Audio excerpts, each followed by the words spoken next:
أعوذ بالله من الشيطان الرجيم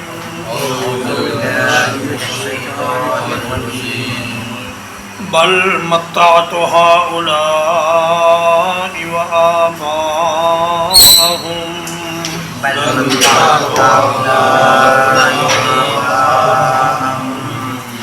بلکہ میں نے سامان زندگی دیا ان لوگوں کو اور ان کے باپ دادا کو بلکہ میں نے سامان زندگی دیا ان لوگوں کو اور ان کے باپ دادا کو حتی جاءہم الحق یہاں تک کہ ان کے پاس یہ حق آ گیا یہاں تک کہ ان کے پاس یہ حق آ گیا ورسول مبین اور رسول جو کھول کر بیان کرنے والا ہے اور رسول جو کھول کر بیان کرنے والا ہے۔ فرمایا کہ یہ مکے والے ابراہیم علیہ السلام کی اولاد ہیں اور ابراہیم علیہ السلام نے کلمہ توحید کو اپنی اولاد میں راسخ کیا لعلہم یرجعون تاکہ وہ کفر و شرک سے لوٹ کر توحید کی طرف آ جائیں، لیکن یہ مکے والے لوٹ کر نہیں آئے اور کفر و شرک پر قائم رہے۔ کچھ لوگ ایسے ضرور تھے جو ابراہیم علیہ السلام کے دین پر تھے اور توحید کے قائل تھے اور بتوں سے انہیں نفرت تھی اور بتوں کے نذرانے وغیرہ وہ نہیں کھایا کرتے تھے، لیکن اکثریت کا حال یہ تھا کہ وہ کفر و شرک میں مبتلا تھی۔ تو فرمایا میں نے انہیں فوراً پکڑنے کی بجائے انہیں زندگی کے لیے ساز و سامان دیا اور انہیں زندگی گزارنے کا موقع دیا، یہاں تک کہ ان کے پاس یہ حق یعنی قرآن مجید آ گیا۔ الحق سے مراد قرآن مجید ورسول مبین، اور وہ رسول جو کھول کر شریعت کو بیان کرتا ہے۔ ایک معنی رسول مبین کا یہ بھی ہے کہ ایسا رسول جس کا رسول ہونا بہت واضح ہے، یعنی ان کی شخصیت کو، ان کے بلند اخلاق کو، ان کی نظر اور دل کی اور نفس کی پاکیزگی کو دیکھ کر ہی انسان متاثر ہو جاتا ہے اور دین حق کی طرف راغب ہوتا ہے۔ وَلَمَّا جَاءَهُمُ الْحَقُّ اور جب ان کے پاس یہ حق آ گیا قالوا هذا سحر کہنے لگے یہ تو جادو ہے وَإِنَّا بِهِ كَافِرُونَ اور ہم اس کا انکار کرنے والے ہیں۔ قرآن مجید کو انہوں نے جادو کہا اس لیے کہ قرآن مجید کا اثر اتنا زبردست تھا کہ جو سنتا وہ اسی کا ہو جاتا، پھر وہ اپنے ماں باپ، بہن بھائی اور رشتہ داروں کو تو چھوڑ دیتا لیکن دین اسلام کو نہ چھوڑتا اور محمد رسول اللہ صلی اللہ علیہ وسلم کے دامن سے وابستہ رہتا، مگر یہ کہنے لگے کہ دیکھو بھائی یہ اتنا سریع الاثر کلام جو ہے یہ جادو ہے۔ انہیں اچھی طرح پتہ تھا کہ یہ اللہ کا قرآن ہے، لیکن انہوں نے جان بوجھ کر اس کو جادو کہا تاکہ لوگوں کو اس سے متنفر کر سکیں۔ حالانکہ کہاں جادوگروں کی پلیدی اور جادو کی شناعت اور کہاں یہ پاکیزہ کلام اور اس کلام کو لانے والا پاکیزہ انسان اور بلند ترین اخلاق کا مالک، جادو سے اس کی کوئی نسبت ہو ہی نہیں سکتی۔ لیکن اتنا بڑا جھوٹ انہوں نے بول دیا تاکہ لوگ اس قرآن کی طرف نہ آئیں. وَقَالُوا لَوْلَا نُزِّلَ هَذَا الْقُرْآنُ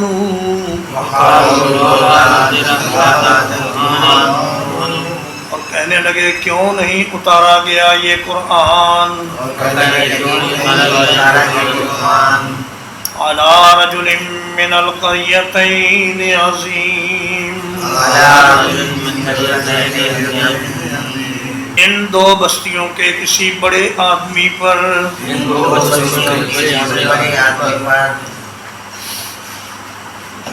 کہنے لگے کہ اگر قرآن نازل ہونا ہی تھا، پہلے تو وہ ماننے کو تیار نہیں تھے کہ کوئی بشر بھی رسول ہو سکتا ہے، تو اللہ تعالیٰ نے پے در پے دلائل سے یہ بات سمجھائی کہ رسول کو یکدم آسمان سے نازل نہیں ہوتا، بلکہ قوم کے اندر ہی پیدا ہوتا ہے، وہیں وہ اپنا بچپن اور جوانی گزارتا ہے، اور رسول بازار سے اپنی ضروریات بھی خریدتا ہے، کھانے پینے سے بھی مبرہ نہیں ہوتا، وہ شادی بھی کرتا ہے، اس کے بچے بھی ہوتے ہیں، کبھی وہ بیمار بھی ہو جاتا ہے. پھر کہنے لگے کہ اچھا اگر انسان ہی کو رسول ہونا تھا تو پھر یہ دو مرکزی بستیاں مکہ اور طائف، ان کے کسی بڑے آدمی پر یہ قرآن نازل کیوں نہیں ہوا؟ اصل میں یہ ہے علی رجل عظیم من القریتین، کہ مکہ اور طائف کے کسی بڑے انسان پر یہ قرآن نازل کیوں نہیں ہوا. اور بڑا انسان انہوں نے اسے کہا جس کے پاس روپیہ پیسہ زیادہ ہو، اور جس کے پاس سرداری ہو، اور جس کے پاس چودراہٹ ہو. تو کہنے لگے مکے میں ولید بن مغیرہ ہے، بہت بڑا سردار ہے، بڑا مالدار ہے، اور عتبہ بن ربیعہ ہے، اگر قرآن نازل ہی ہونا تھا تو اس پر ہو جاتا. یا طائف میں عروہ بن مسعود ثقفی ہے، اس پر قرآن نازل ہو جاتا. یا حبیب بن عمرو ہے، اس پر ہو جاتا. یا کنانہ بن عبد یالیل ہے، اس پر ہو جاتا. تو یہ بڑے بڑے لوگوں کو چھوڑ کر ایک ایسے شخص پر قرآن نازل کر دیا گیا جو یتیم پیدا ہوا اور جسے کوئی میراث بھی نہیں ملی، اور جس کے پاس اپنا کوئی کاروبار بھی نہیں، وہ بیوی کے سرمایے سے کاروبار کرتا ہے، اور کسی قبیلے کا وہ سردار بھی نہیں. تو ہم کیسے مان لیں کہ یہ اللہ کا نبی ہے؟ اَهُمْ يَقْسِمُونَ رَحْمَتَ رَبِّكَ، کیا وہ آپ کے رب کی رحمت کو تقسیم کریں گے؟ نَحْنُ قَسَمْنَا بَيْنَهُمْ مَعِيشَتَهُمْ، ہم نے ان کے درمیان ان کی معیشت کو تقسیم کیا ہے. فی الحیات الدنیا، دنیا کی زندگی میں. ورفعنا بعضهم فوق بعض درجات،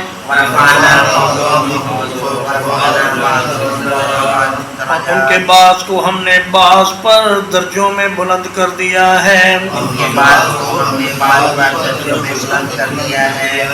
لِيَتَّخِذَ بَعْضُهُمْ بَعْضًا سُخْرِيًّا،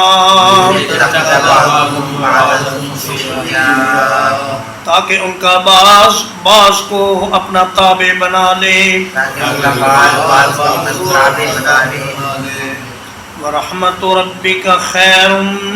مِّمَّا يَجْمَعُونَ،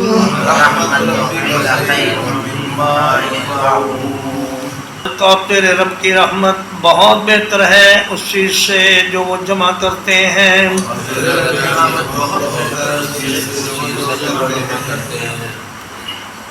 فرمایا اہم یقسمون رحمت ربک، رحمت ربہم نہیں فرمایا، بلکہ نبی صلی اللہ علیہ وسلم کو مخاطب کر کے فرمایا اے میرے حبیب، کیا آپ کے رب کی رحمت کو یہ تقسیم کریں گے؟ نبی صلی اللہ علیہ وسلم کو مخاطب کرنے میں آپ کی عظمت اور شان ظاہر کرنا مقصود ہے. اور فرمایا رحمت ربک سے مراد یہاں نبوت و رسالت ہے کہ دیکھو ان میں سے تو ہر آدمی یہ چاہتا ہے کہ اسے ایک کتاب آسمان سے لا کر دے دی جائے،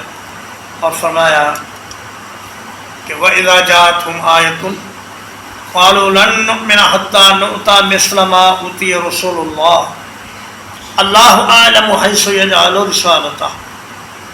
جب بھی کوئی آیت آتی ہے، کوئی نشانی آتی ہے تو کہتے ہیں جی ہم تو نہیں مانیں گے جب تک ہمیں بھی وہی کچھ نہ دیا جائے جو رسولوں کو دیا گیا ہے، یعنی ہمیں بھی کتاب دی جائے، ہماری طرف بھی وحی کی جائے۔ فرمایا اللہ پاک خوب بہتر جانتا ہے کہ اس نے اپنے رسالت اور نبوت کو کہاں رکھنا ہے اور کون اس کے لیے اہل ہے۔ تم لوگ دنیاوی مال و دولت کی بنا پر جنہیں نبوت کا اہل سمجھ رہے ہو، ان کی حیثیت اللہ کے نزدیک ایک تنکے کے برابر بھی نہیں، اور جس شخص کو مال و دولت کم ہونے کی بنا پر نبوت کے لیے نااہل سمجھ رہے ہو،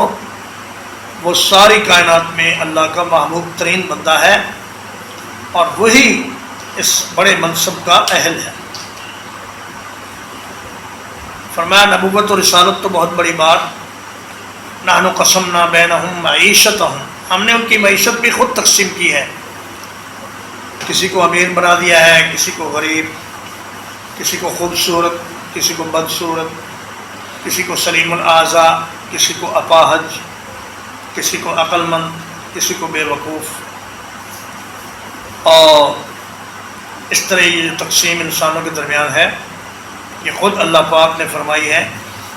اپنی خاص حکمت اور مصلحت کے تحت۔ فرمایا اگر سارے لوگ امیر ہو جاتے تو کوئی کسی کا کام نہ کرتا، اور اگر سارے لوگ غریب ہو جاتے تب بھی کوئی کسی کا کام نہ کرتا،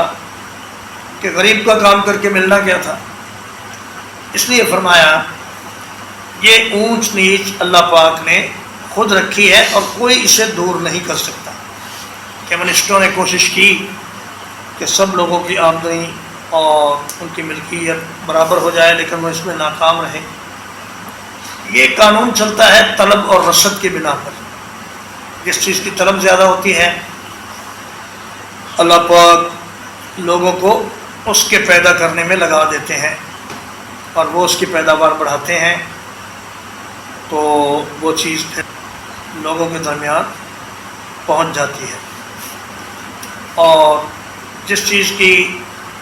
طلب کم ہوتی ہے لوگ اس چیز کو کرنا چھوڑ دیتے ہیں، اور اسی طرح یہ دنیا کا نظام چلتا رہتا ہے۔ ترجمہ ایک بار بل متعت هؤلاء وآباءهم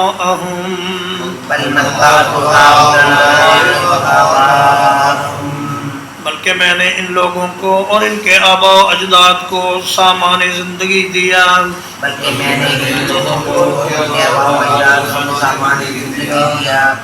حتی جاءہم الحق،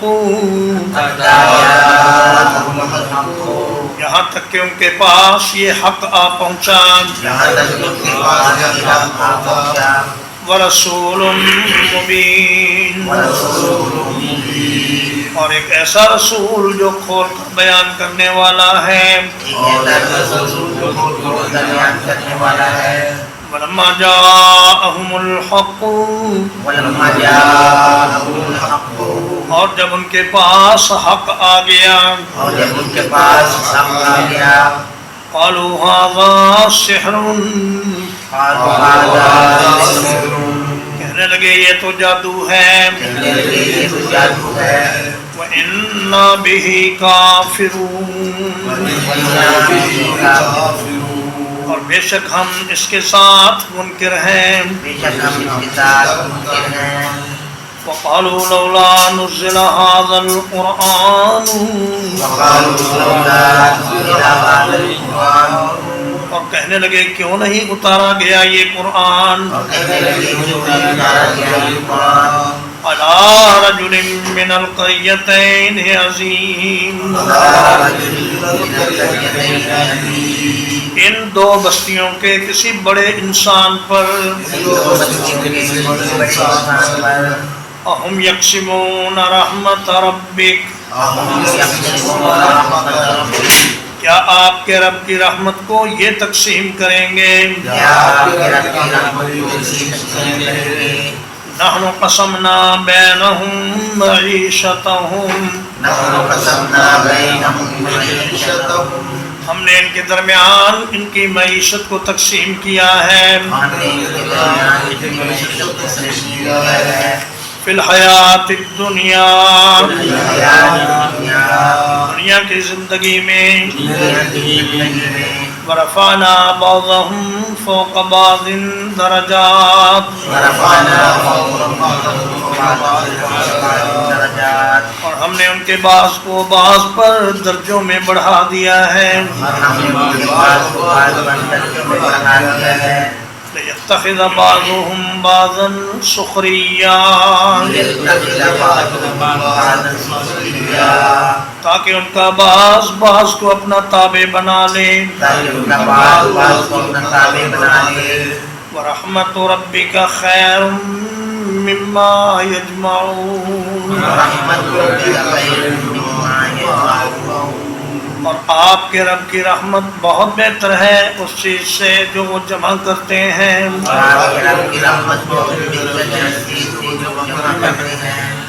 وصلی اللہ علیہ نبینا محمد وآلہ وصحبہ اجمعین۔